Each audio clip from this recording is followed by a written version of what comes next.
Welcome back to the KIX 96.5 studios. It's 2 minutes past the hour of 8 o'clock on your Thursday.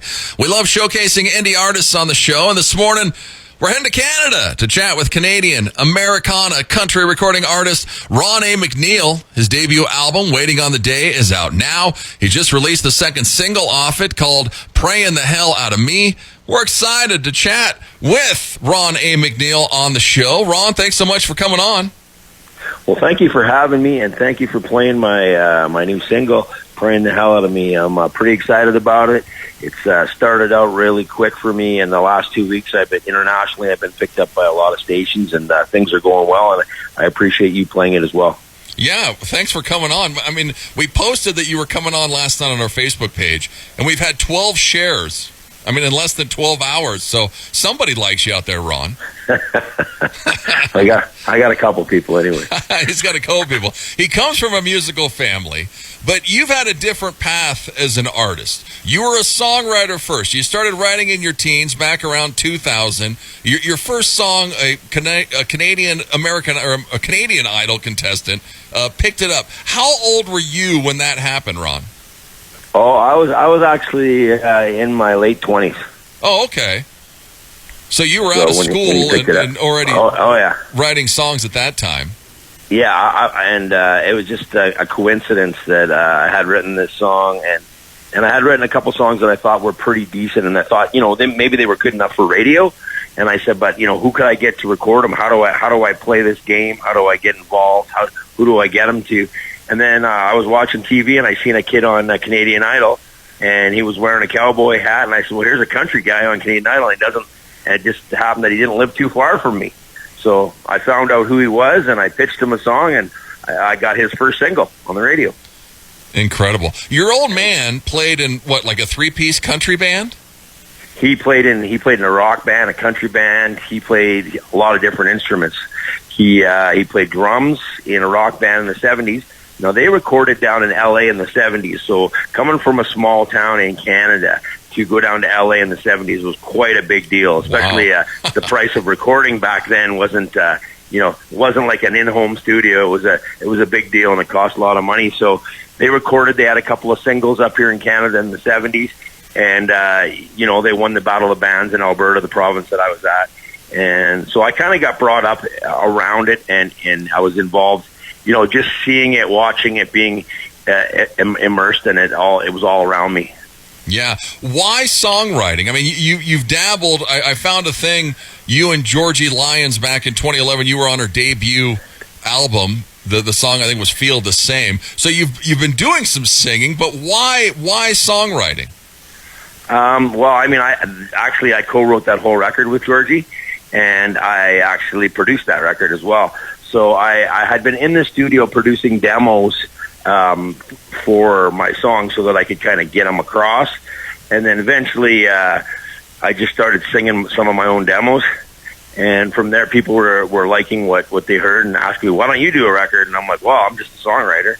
And from there, it seemed like I started getting offered to do shows, and I started having a lot of fun playing shows and meeting a lot of really interesting people. And they seemed to like it, so I just kind of went with it, and now I'm having a blast doing my own material. Yeah. Well, in 2013, you did the movie soundtrack, The Love of the Children. Yeah, that was an awesome experience, and that's kind of really when I started performing a lot on my own. What had happened, they were going to ask the Canadian country star I wrote the song for the film with Georgie Lyons, and I said I'd produce a demo, and we were going to get a Canadian country star to sing it. And I said, well, I'll just sing the demo. And when I brought the demo to them, they said, well, who's the guy singing? I'm like, why? Does he suck? They're like, no, he's really good. And I'm like, okay, it's me. And they're like, so then my voice got to be in the film, which won at the Monaco International Film Fest, won the Best International Documentary, and it also won the Angel Award for Films with Nonviolence. Yeah, I mean, it had great success for doing a movie soundtrack. You've had over 60 songs recorded by other artists. So, I mean, you're putting a stamp on songwriting. I mean, you've had success. Why finally for waiting on the day. I mean, waiting on the day, you're probably waiting on the day to finally do it. What finally was the straw that got you to do this? Well, to tell you the truth, I was writing a lot of songs for other people, and I got so into producing the song and getting it ready for radio that I was spending more on my demos than I was making from having people record them. I was putting a lot of effort into them and doing the arrangements and putting them, getting them done in good studios. So I thought, and my demos were sounding pretty good. So I thought, well, maybe it's time for me to just give this a shot and put it out myself and see if I can connect with people. That's the whole reason you do it, To do music is to connect with people and just experience. We all have similar experiences. So if you're feeling something that you want to write a song about, I'm sure other people have felt it too. So that's where you can connect, right? Yeah. Go check him out. It's RonAMcNeill.com. He's on Facebook, Instagram. Go to YouTube, watch his other stuff. Praying the Hell Out of Me is his latest single. You're going to hear it here shortly. Well, you did the gig. I mean, were you living in Nashville for a while, just being a songwriter? Yeah, I did. I had a songwriting deal down there in Nashville, and it kind of taught me how to, the way they did things in Nashville, just how writing appointments worked, how co-writing worked. How to do demos properly in studios. I have a good buddy down there. His name's Jason Howard. He's the guitar player for Loretta Lynn's granddaughter, and he has a studio down there, a little studio, and we did a lot of work together. And he actually co-produced my record with me. So I learned a lot. I got to meet a lot of great players. I got to write with a lot of great songwriters, and I got to challenge myself and expand myself. And see the business side of things too, how it works. Yeah, how many people did you see get chewed up and spit out while you were there? A lot. Yeah. A lot. Like, I seen people coming in on the Greyhound and going back 2 days later. Right? You know what I mean? There's a lot of people coming in, and there's the hotels right off Music Row, the Holiday Inn right off Music Row on Demembry. Like, I stayed there when I first started going, and I would see people coming and going and coming and going, and it's a tough game, and there's a lot of talent in Nashville.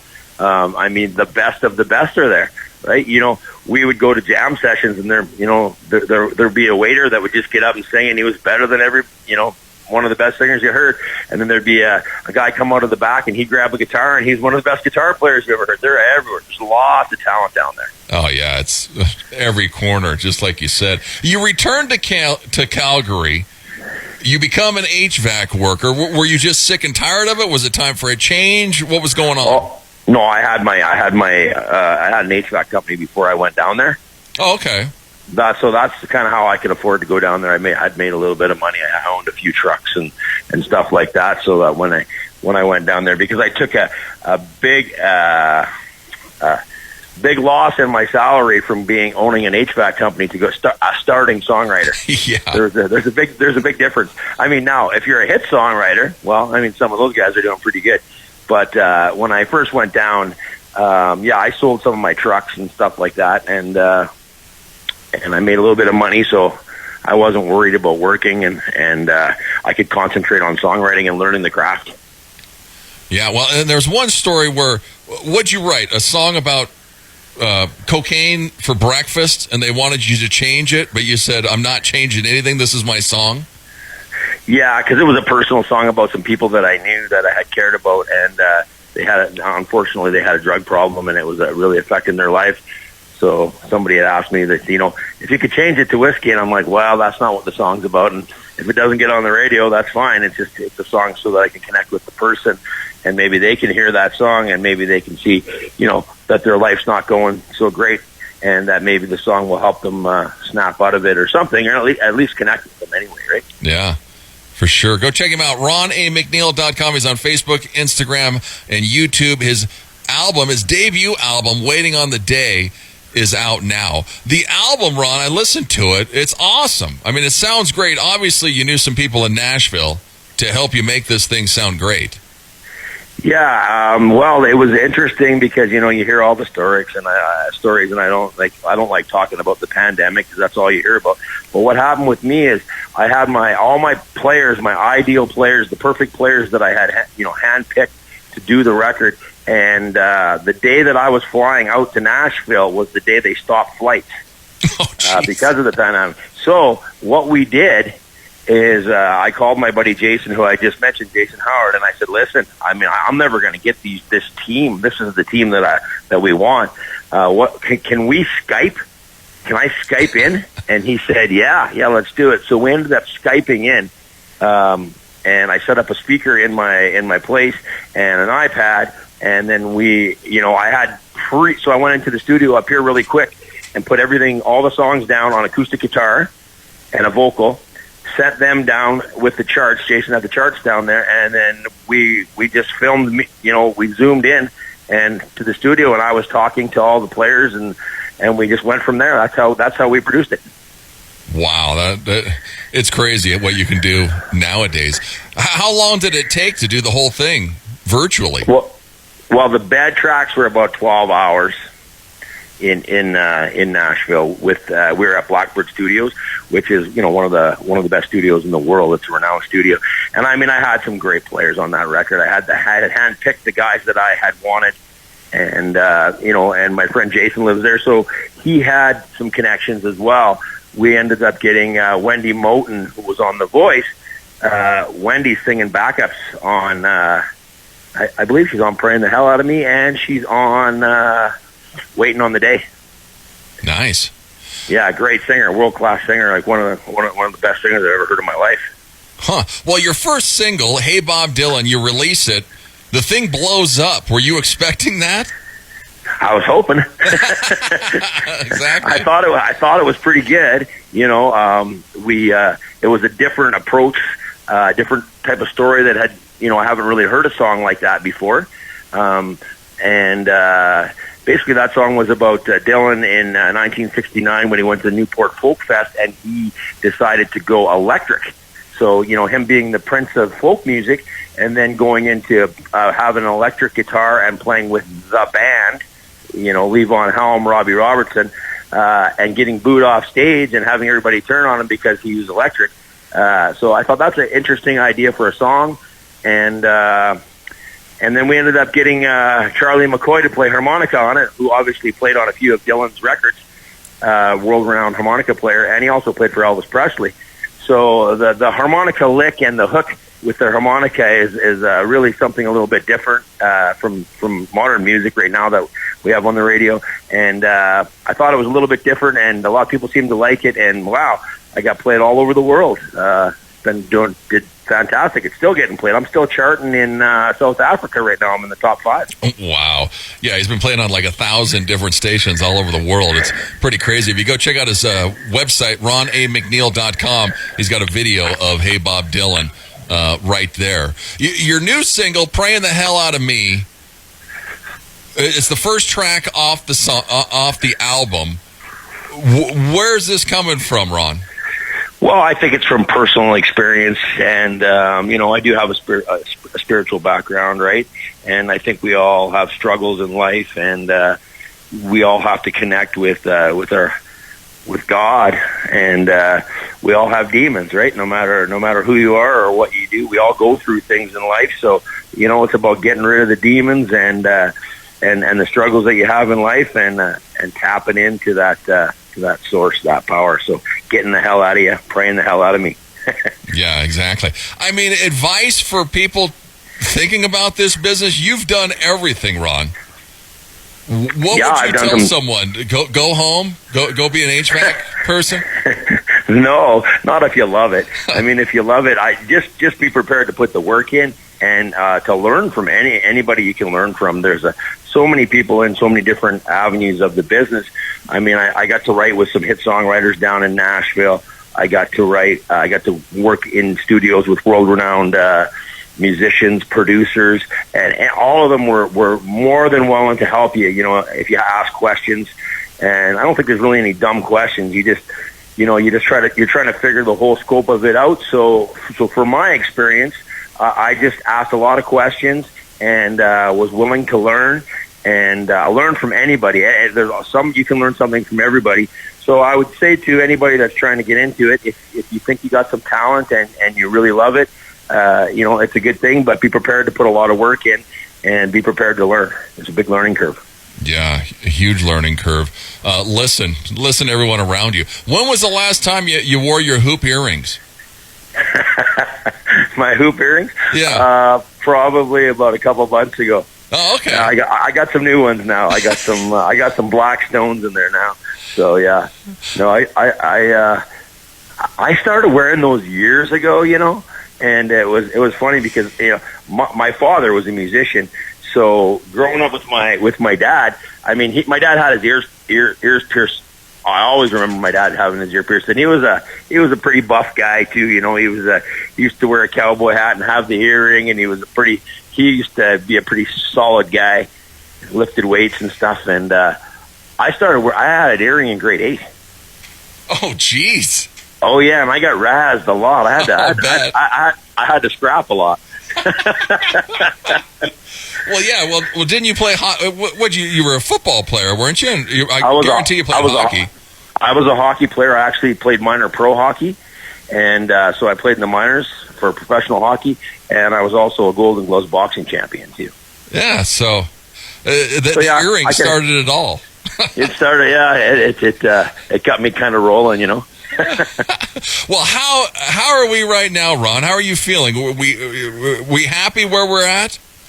Oh yeah, I'm very excited. I'm excited to be talking to you right now, and I'm excited to be getting played in the States and all over Europe and Australia and Italy and all these cool places. And I've been doing lots of radio interviews and lots of voice liners, and the response has been fantastic.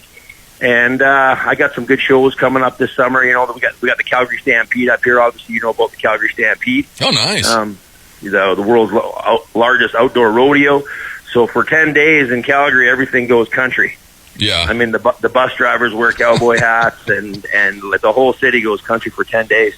So, there's a lot of shows to be played, some really good shows. We got some big corporate shows we're going to be doing. And then we're going to be playing a lot of the songs off my record with the band. So a lot of people that have heard it on CD or on online will be actually able to come see us and hear it live. Nice. So we have a band ready to go. Oh yeah, I play with some great players. I've been playing a lot, even though I'm still running my HVAC company. We had Georgie Lyons and I had a house gig at the Ranchman's, Canada's greatest honky tonk. Yeah, we played there every Friday for the last 8 months. Oh wow! So yeah, every Friday gig. So it was kind of a lot of fun, and we've seen some great acts come in there, and we'd get them all warmed up, Yeah, exactly. Well, go and check him out. RonAMcNeill.com. He's on Facebook, Instagram, YouTube. Go and get the new album. Waiting on the Day. It's his debut album. Memorial Day. I don't know if it's Memorial Day weekend in Canada. Probably not. No, we don't have the same holidays that we have one similar. We just had our long weekend was last week. Oh, okay. So no long weekend this weekend. No, ours was last week. Nice. Well, I guess you'll just keep on playing. When's the Calgary Stampede? It's usually it's in July.